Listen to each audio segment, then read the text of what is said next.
Hello. So, how did week 61 go? My second week on 10 milligrams of Zepbound after a 30-day hiatus. Stay tuned to find out. In our appearance driven social system, toxic productivity and diet culture are considered especially heinous.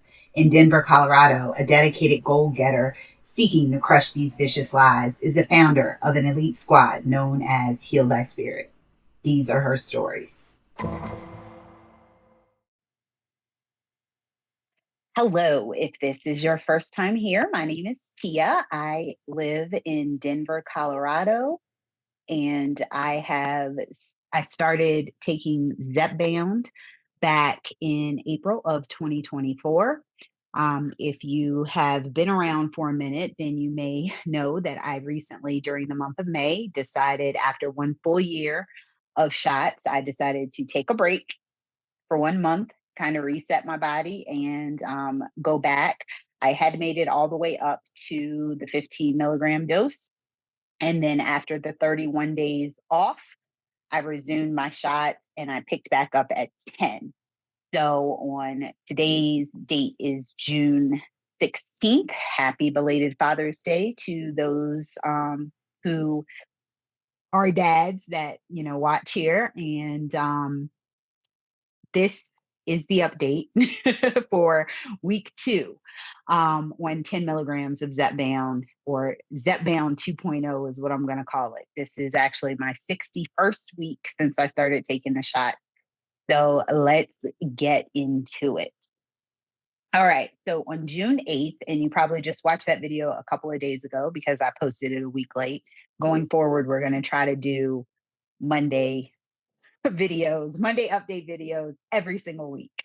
I Yesterday, June 15th, is when I took the third shot actually of Zepbound. So that update should be available Monday, June 23rd, but we'll see. So June 8th, I weighed in at 193.4 pounds. Yesterday, on June 15th, I weighed in at 188.6 pounds. So that is down another 4.8 pounds in 1 week.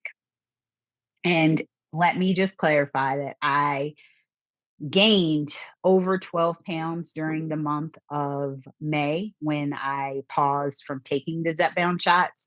And just so you know, that was not real weight gain, just as this is not real weight loss. So, to be clear, I am not an advocate of losing this much weight this rapidly, but I do, because I track all the numbers and follow the metrics, I am pretty confident that this weight is all or mostly water weight that was gained during the month of May. And I do not expect to have a 4 pound loss again next week. Um, but jury's still out. I guess we'll see. So again, that's a loss of 4.8 pounds. The first week, I lost 4 pounds. So that's a month to date total of 8.8 pounds. So I am currently only 3.6 pounds away from the 185 that I weighed on May 1st when I stopped taking Zepbound after having been on it for a year. So that puts my all time since April 21st, 2024. I have lost a total of 52.2 pounds, which is 22% of my starting weight, which was around 240.8, I believe. Um, so yeah, 3.6 more pounds of that gain, which I feel like this 3.6 pounds where I'm at now is probably what I actually gained in weight when I was not taking the Zepbound. Now that the inflammation, I'm confident, is completely gone. And, I think we're back to normal. As far as my BMI from last week, it's now currently at 30.3, which is down zero point 0.8. So I'm almost under that 30 mark. We'll see what the week brings. My body fat percentage, according to the Morphoscan scale that you see here, is at 36.1% body fat, which is down 1.6% from last week. My fat mass, it states, is 4.9 pounds down, which again, if you watch the video, my recap of May, you'll know that I'm pretty sure that the 4.9 pounds is water weight, not fat. But I think that is mostly water weight. My muscle percentage is at 59.6% muscle mass, which is up 1.5%, but not because of gaining muscle, because my total body weight is lower. So the amount of muscle that I have accounts for a larger percentage of my body weight, if that makes sense. My muscle mass in pounds is 112.5 pounds, which is exactly what it weighed at um, a week ago. So that's kind of to explain. If you take 112.5 and you divide it by 193.4, you're going to get a a lower percentage than if you take that 112.5 and divide it by yesterday's weight of 188.6. Just to clarify if anyone's confused. All right, so that's the body composition and weight update that you probably came for. On to my eating. My average, according to my Fitness Pal, 1927 was my total calorie average per day, which is a net calorie when you factoring in my movement and calorie burn, 1799. So below 1800. And I had previously stated that I was trying to have a goal of about between 15 and 1600 calories, but based on the amount of activity and all of the information that I've been collecting over the last several weeks, I think between 1800 or between 1700 and 1900 is probably a good range for me to shoot for. Like I said, I'm just going to track it regardless, and I'm going to kind of listen to my body cues, and which will determine, when it's time to stop and when it's time to eat. So there we go with that. My protein intake was quite a bit lower this week than it was last week. 123 grams was my daily average. My carbs still pretty high, 163 average per day. We had calzone, and what else did we have this week? I can't remember. I have actually been eating a lot more fruit, and I've been having oatmeal for breakfast.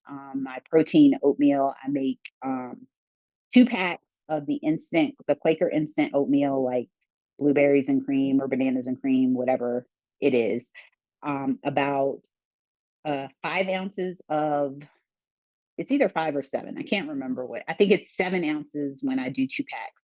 7 ounces of the Fairlife milk, a banana, whatever that weighs, and half a scoop of protein powder. And that is a pretty average breakfast for me. I did put on Saturday, I put blueberries in because the banana was kind of small, and I have blueberries that I have to eat before they go bad. So I did have that on Saturday morning. So my carb count is high, but whether or not, obviously, I've said it before, food is not bad, carbs are not bad. But I was just thinking that, you know, trying to balance, with the goals that I have of, like 25, 30, 40, whatever. Um, Macro math, we'll get to that in a minute. Um, so fiber, 36 grams was my average. Sugar, 42 grams was my average daily sugar intake, and fat, 126 grams of fat on average.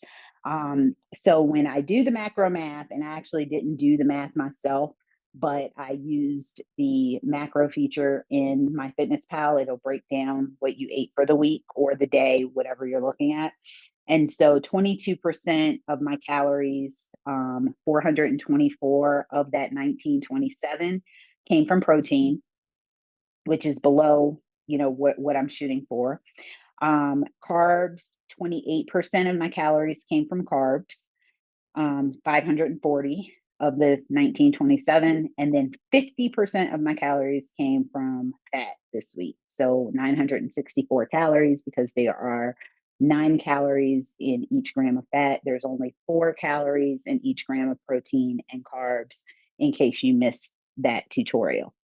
So that's where we're at with the eating. I feel like, it's slightly lower. I think it was 1950 the week before. So I've been able to cut calories slightly, not in the areas that I want to, because I do want to try to continue to maintain that 150 of protein per week, or sorry, per day, 150 grams of protein per day. And my water average was about the same, slightly lower. It was like 79 to 80 ounces of water on average per day. For exercise. So I did have a slower exercise week this week.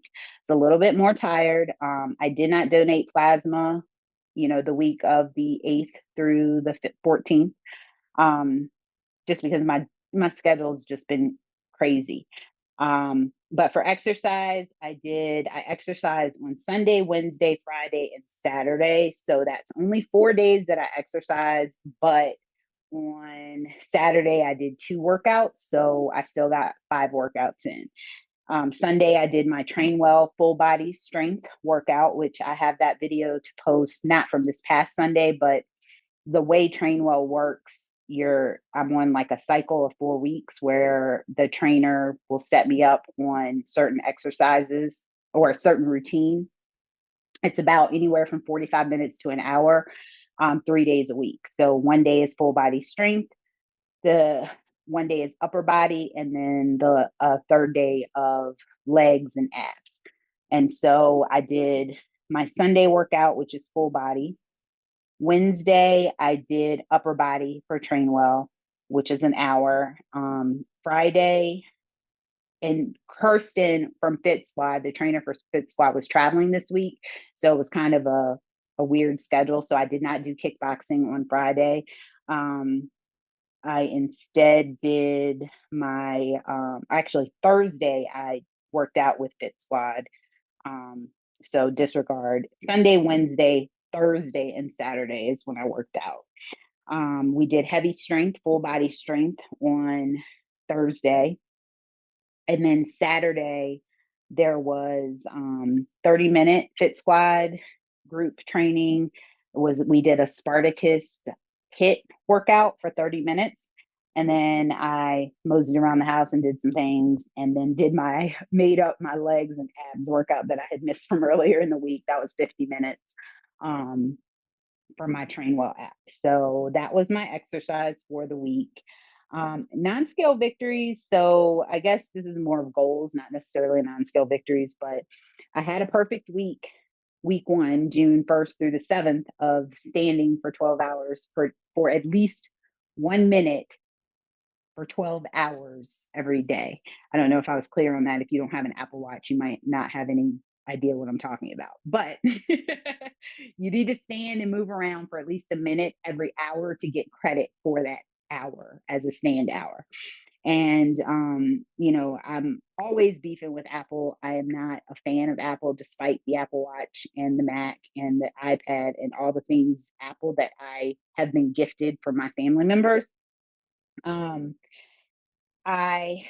It cheats. It doesn't always pick up because it's based on like your body orientation. So theoretically, you could cheat. Like I know that one time I had already hit the stand goal for the day. This was a couple months back, but I noticed I had my arm over my head like this, like I was watching TV and I was kind of sitting like this. And it gave me credit for standing, and I was not standing. I was sitting on the recliner with my feet up. But on the reverse, a lot of times it will not give you credit when you actually are standing. Like I'll be walking back and across the floor, and it will not change. And so there is one day I know for a fact. On Monday, it only gave me credit for 11 hours, and 100% I stood more than 11 hours last Monday. And then it says Thursday I only got 6. I'm pretty sure I didn't stand on Thursday for 12 hours, but I didn't, not stand for 6 hours or whatever. And then I did add up everything that it gave me credit for, which was 84 hours throughout the 7 days, which if you divide that by 7 days, that averages out to 12 hours a day. So I'm still claiming my credit, perfect stand goal, we'll just keep it moving. As far as closing my rings, I did terribly on that. I closed them only on Sunday and Saturday. And on Wednesday, I missed closing my ring because of, again, 10 calories away from what my daily goal to burn is. So that is my week 61 update, my second week back on Zepbound 10 milligrams. Um, and yeah, I really don't have anything. I just, again, I'll throw up my last week's community spotlight here. And if you have any comments, leave them below. But other than that, do not forget to heal thy spirit for a healthy spirit. May grace and peace be yours in abundance. Take care.